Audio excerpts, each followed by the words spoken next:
네, 안녕하세요. KB증권에서 해외채권 담당하고 있는 박준호입니다.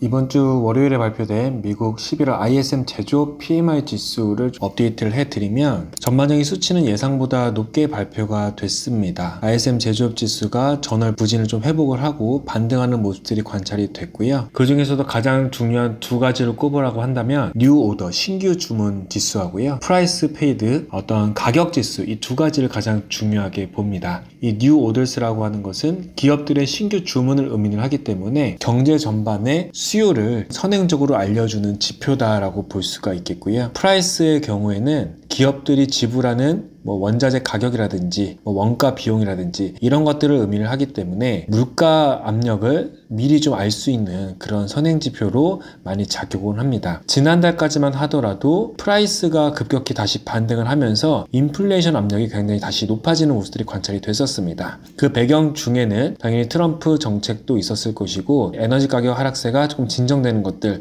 이런 부분도 영향을 미쳤을 겁니다. 근데 이번 11월 발표된 지표를 보니 실제로는 프라이스 항목이 급격히 다시 둔화되는 모습들이 관찰이 되고 있습니다. 저희는 인플레이션 리스크가 당장은 크지 않다고 보는데 이러한 심리 지수들도 인플레이션 리스크가 아직은 높지 않다는 점을 시사를 해준다고 볼 수가 있겠습니다. 반면에 이 뉴 오더라고 하는 경기를 선행해서 나타내주는 지표는 꾸준히 오름세를 나타내고 있습니다. 올해 2024년 동안 계속 내내 부진했던 항목 중에 하나인데 이 부분이 조금 반등을 하고 있고요. 그 말은 미국 경제가 침체 리스크보다는 서서히 둔화되는 과정 혹은 예상보다 견조한 경기 상황이 지속됐다고 볼 수가 있겠습니다. 그래서 11월 PMI 지수를 한마디로 요약을 하자면 인플레이션 리스크는 높아지고 경기의 기대감은 올라가고 있는 상황을 보여준다라고 요약을 할 수 있겠고, 지금 현재 금융시장에서 가장 중요한 테마가 인플레이션 리스크가 생각보다 크지 않고 경기는 예상보다 계속 좋다라는 점이 중요하다고 생각을 하고 있습니다. 실제로 이 지표가 발표된 이후에 미국 금리가 크게 오르지 않았고 오히려 지금 하향 안정이 되고 있는 상황인데, 그 이유는 경기가 예상보다 계속 좋은 것은 틀림이 없지만 인플레이션 리스크가 예전보다는 조금씩은 낮아지는 그림들이 관찰이 되고 있기 때문에 미국 금리도 하향 안정 흐름을 이어갈 수 있는 상황으로 보여집니다.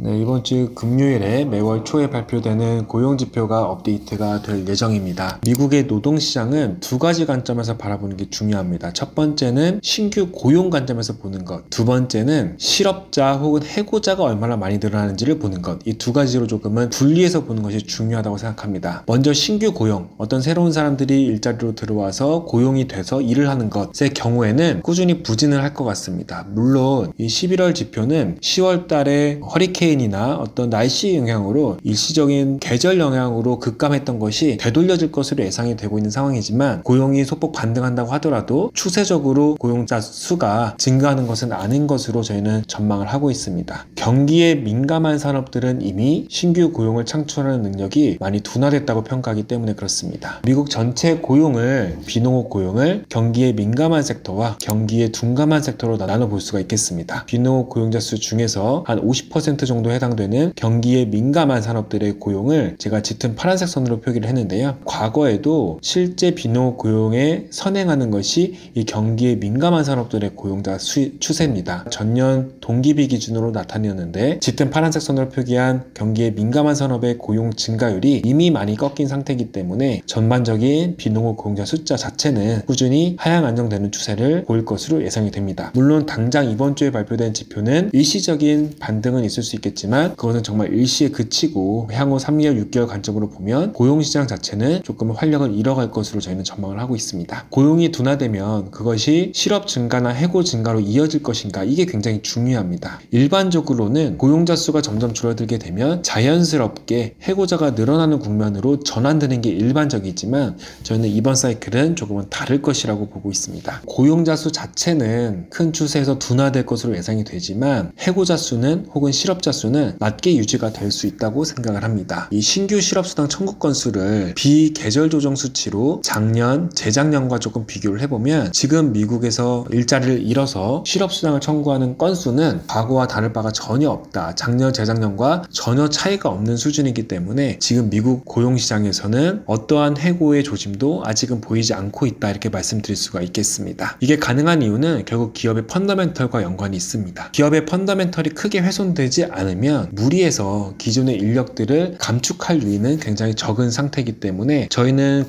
신규 고용 창출은 둔화가 되지만 그럼에도 불구하고 기업의 펀더멘털이 양호하기 때문에 실업률이나 해고율 자체도 어느 정도 낮게 유지가 될 수 있다, 이렇게 좀 보고 있습니다. 요약을 하자면 고용자 수는 조금 부진을 할 것 같고 실업률은 더 하락하기 조금 어렵고 현재 수준을 유지하는 수준으로 이어지지 않을까 생각을 합니다. 연준 입장에서는 이번 고용지표를 보고 12월 달 동결보다는 인하 쪽으로 생각을 할 것 같습니다. 고용자 수가 일시적으로 좋다고 하더라도 그것은 10월 일시적인 영향을 되돌리는 상황이고 지금 노동시장은 여전히 하방 리스크가 좀 더 큰 상황이기 때문에 연준 위원들 입장에서는 12월에 실업률이 크게 오르지 않는다고 하더라도 인하 기조를 이어갈 것으로 저희는 예상을 하고 있습니다.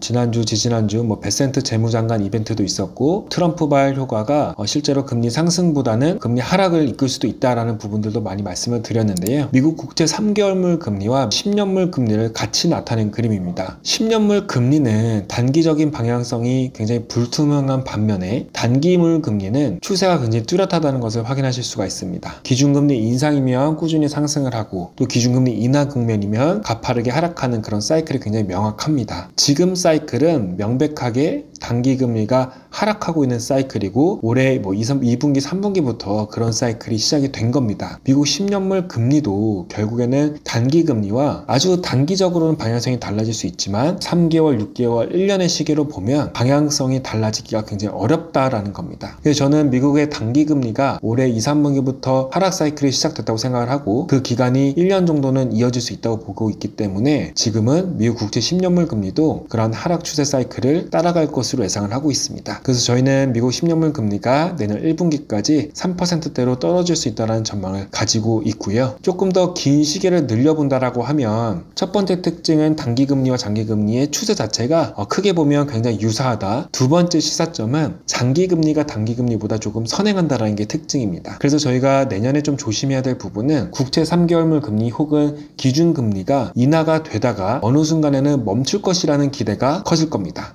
그러면 실제로 국채 단기물 금리가 하락세가 멈추기 이전에 장기 금리가 그것보다 앞서서 바닥을 찍고 반등할 리스크가 커진다라고 보고 있습니다. 저희는 그 시기를 내년 1분기 말 혹은 2분기 초 정도로 보고 있기 때문에 내년 1분기까지는 금리 하락 전망을 계속 가져가는 것을 추천을 드리고 그 이후에는 금리가 반등할 리스크도 고려해 보셔야 되는 시기가 다가올 것이다. 그렇게 말씀을 드리겠습니다. 최근에 글로벌 금리에서 좀 특이한 현상이라고 한다면 미국 금리만 유독 높게 유지가 되고 있다는 부분을 주목할 필요가 있겠습니다. 미국과 독일 국채 금리의 차이 그리고 한국과 미국 국채 금리의 차이를 나타냈는데요. 전부 다 상대적으로 미국 금리가 높고 독일과 한국 금리는 훨씬 더 낮아지는 현상이 공통적으로 나타나고 있습니다. 지금 미국 금리가 조금 하락한 것처럼 보이지만 실제로는 글로벌리 다른 금리들이 더 많이 하락을 하고 있는데 저희는 그 근본적인 배경이 관세 정책에 대한 불확실성 때문이라고 생각을 하고 있습니다.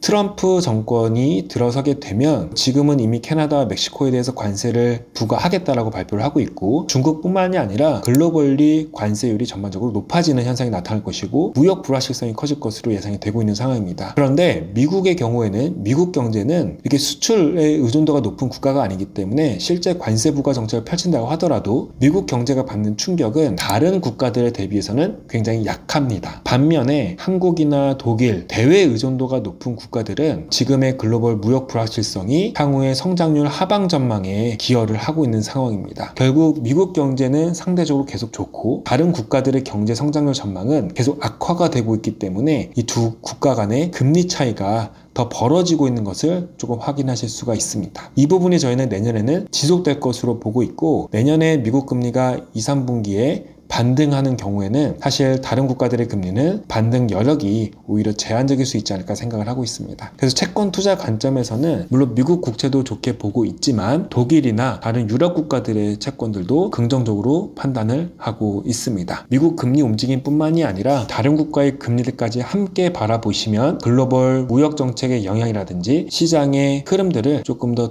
잘 파악하실 수 있지 않을까 해서 좀 첨언을 드려보았습니다. 그래서 요약을 하자면 간단하게 미국 금리는 기준금리 인하 사이클이 지속되고 있기 때문에 내년 1분기까지는 하락할 것 같다. 다만 다른 무역 불확실성에 취약한 국가들보다는 금리 하락폭이 조금은 작을 수 있다라는 부분을 말씀을 드리겠습니다.